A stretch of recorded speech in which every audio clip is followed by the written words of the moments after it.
Hi, everyone. This is Rick Slark of Slark Consulting Group, and welcome to our Women in Business series. I am so excited today to be talking with Elisabeth Gelhar from Oak Ivy Marketing Company. How you doing, Elisabeth? I'm good. Thanks so much for having me. I'm Oh, excited. yeah, great. So Elisabeth and I have worked together, and I've known about her company for several years and knew about it from other clients that she had way before I met her in person. And now that I've got to meet her and work with her even, just absolutely outstanding business owner. She's got a lot going on and she runs a great business, which is why I wanted to talk to her today. So let's talk about your journey. How did you end up where you are today, owning a really successful marketing company? Oh, thank you. So I would say my journey probably started 14 years ago, but not with marketing. I started my own photography business that has been a passion of mine since I was young. And I decided that I wanted to turn kind of like my passion into my job per se. So I started with photography, and I knew as social media was growing that was a great way to get that word of mouth marketing. So I was able to build a really successful photography business through my social media. And throughout that, I really fell in love with the way social media works, the connection that it brings between people through digital means and things like that, which pretty much is how the world revolves nowadays. For Um, sure.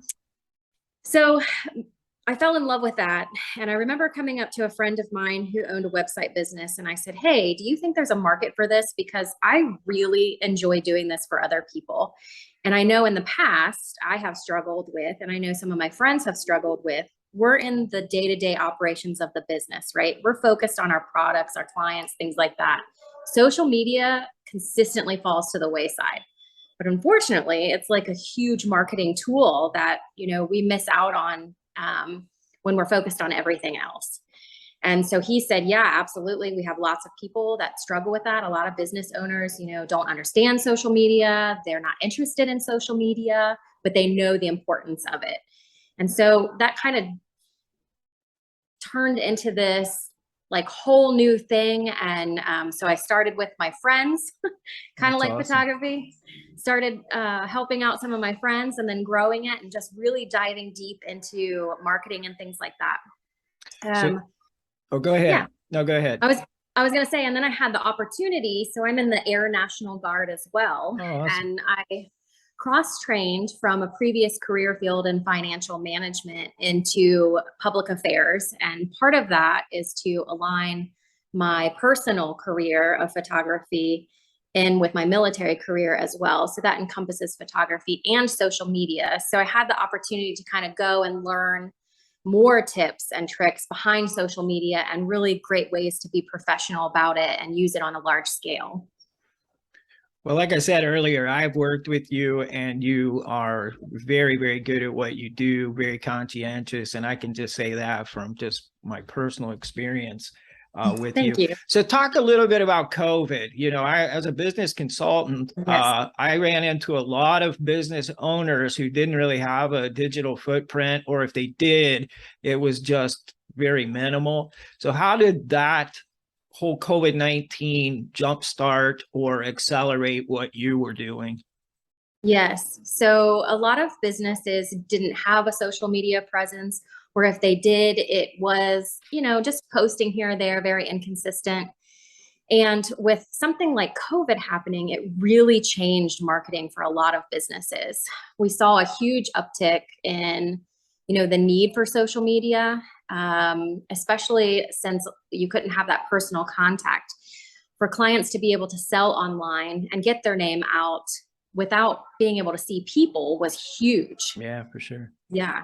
So it made a big difference, especially in a lot of the older, smaller communities and things like that. It really helped the ones that were able to jump on it, really helped them thrive throughout that time so that they could stay in business. Now, are you noticing that trend, those trends that were kind of started early in the pandemic are continuing Yes. now?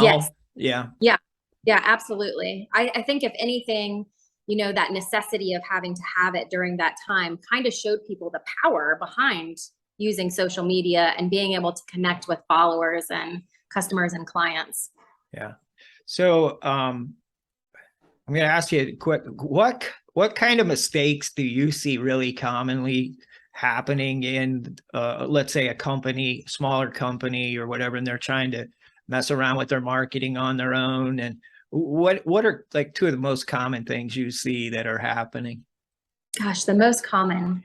So social media really is a very fine-tuned machine.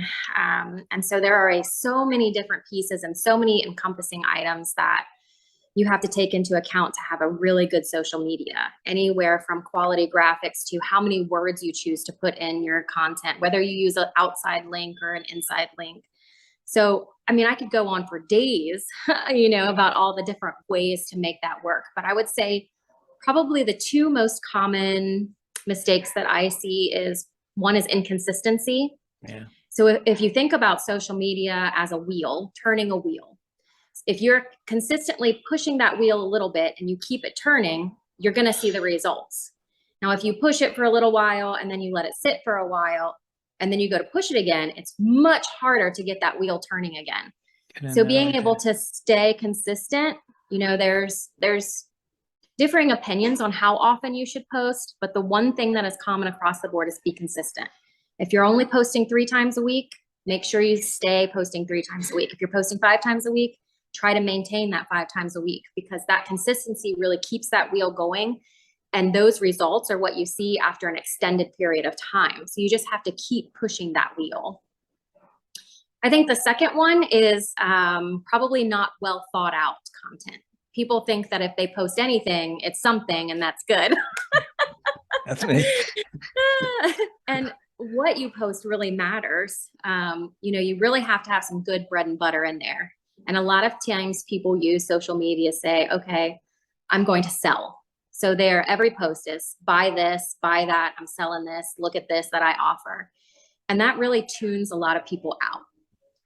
Your content really should be providing value, developing a relationship with the people around you in order to get them to like you, to know you, and to trust you, to want to purchase from you or be a client of yours.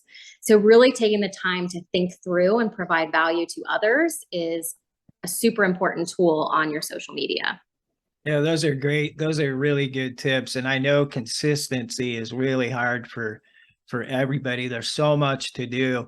And one of the things for me personally, when I first started doing some, posting and social media stuff, I was kind of under the impression that it would immediately gain traction and that I would instantly be known throughout the area or, with one post or whatever. I had this really high expectation about it. And what was really disappointing for me was that I posted 4 times and, got very little response. And I was so disappointed. Do you think that has something to do with the consistency part of it? Yes, absolutely. Yeah. Well, social media ebbs and waves. Not only does it take time to build up that momentum, your dreams are the big dreams of every business owner. They all think that it's the quick, easy way to market their business. And there's really a lot of thought and a lot of time that goes behind it. They say with consistent marketing, it could be anywhere from 60 to 90 days before you start seeing some really good results. And it could be even longer. So, and then also keeping in mind that, one week you could have some posts that do really amazing and the next week they don't. And it's nothing that like your content isn't any worse. You're not getting, farther or less reach or anything like that. It could just be that people were busy that day. We can't control that everybody's going to be on social media that day or everybody's going to respond to every single post. Yeah. And I think people are very easily beat down by not getting the results that they think that they should see. And so they give up, or they're like, well, maybe it's not worth my time. For sure. And I really think that with repeated, staying consistent and staying on top of it and keeping going, they're really going to see the results that they're hoping to see in the long run. That's really good advice and good information there that you gave us, is just kind of stay at it and keep grinding away. So, Yes. so Oak and Ivy, what services do you provide for clients? Sure. So the biggest one is social media content curation. So for those who just don't have the time to put into their social media, I can create all of that stuff for them. So I do everything from create the content, write the copy, schedule those posts out, respond to their followers and things like that, relay important information back to them if something comes through their social media page.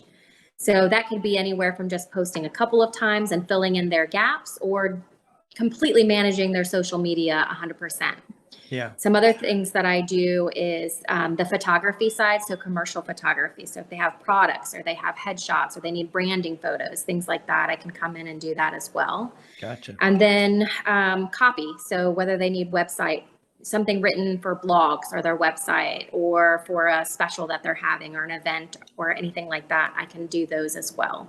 Gotcha. I Yeah. do dabble in a little bit of graphic design, but not a whole lot, and some video as well, but not a lot of that either. But my specialty is more along the content creation side of things and Yeah. managing the pages. Great. That's good to know. So if you had your ideal client, as we wrap everything up, if you had your ideal client, who would that be? Who would be the one you really like You, working with? of Yeah, of course. course. Yeah, exactly. Me. Absolutely, Yeah, you. me. Yeah. So for sure. But beyond, okay, so second, what would be your second best type client? Is it a small business? Is it a nonprofit? Is it a Yes. startup? Is it a larger company? Who best fits what you like to do? So my passion is really into helping small businesses and nonprofits on a smaller scale. Gotcha. So I am all about making connections in a digital world. So how do we build your brand? How do we build your personality into your business and really connect with those that are closest to you, developing those relationships around you? My heart as a small business owner myself is to help those that are in similar situations where, you know, we're doing what we're passionate about, what we enjoy. We want to see it grow. And we're using that, you know, to feed our families or pay our bills and things like that. So those are my ideal customers. Gotcha. Yeah, I love that. And that does come through in your work, for sure. So if somebody was interested in learning more about what you do and how you do it, the cost of things, where would they reach out to Oak and Ivy? Oh, you know, for social media marketing, I've got every avenue covered. Yeah. I have a website, www.oakandivylllc.com. Email, and that would be oakandivylllc@gmail.com. I have a Facebook page. I have an Instagram page. You have it covered. I've got it covered. You can even send me mail if you want to. Yeah, and I will leave in the video, I will put the website and some of the information where people can contact you as well, so they can reach out to you. Last thought, how does it feel being a woman-owned business, and what do you see? Do you see a lot more women owning businesses? And talk to me just briefly about that.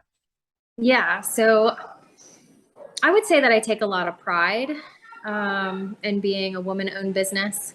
One of my other passions is really about women, you know, helping them kind of gain footing and doing what they love to do and growing the businesses that they love. I think that's really important. For So sure.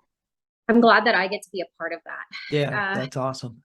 I really love downtown Springfield, for example. So when I was in high school, I worked at a coffee house in downtown Springfield that was in the marketplace. And Oh yeah. you know, back then it was a lot of abandoned buildings, really. There were some sprinkles of male-owned businesses. I'm not sure if there were any women-owned businesses that I'm aware of at that age.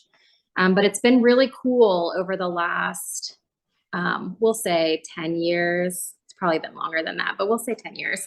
It's cool to see all of the big changes that are happening down here and all these women-owned businesses that are coming in, and the changes with the buildings and the construction, and just what an amazing job, you know, that they talked about back in early 2000 of what they wanted to see this become. And now to see it actually come to fruition has been really cool. And to say that I have clients, down here is also, it's amazing. Yeah, it's really great to see, and exciting times. I'm really, really happy to see what's happening across the nation with women in business and really across the world. It's exciting to see. There's a long way to go for sure, but we are really moving in a good, favorable position, and I'm very excited. Yeah, when you said that. across the world, it gave me chills. Yeah, it's awesome. It really is awesome to see what's happening. Well, thank you again. Again, our guest has been Elisabeth Gelhar from Oak and Ivy. Make sure you connect. I will leave, like I said, a description in the video. So we're excited that to have you on with us today. So thanks a lot. Thank you, Rick. I appreciate it. Yeah, my pleasure. All right. Have a great day. You too.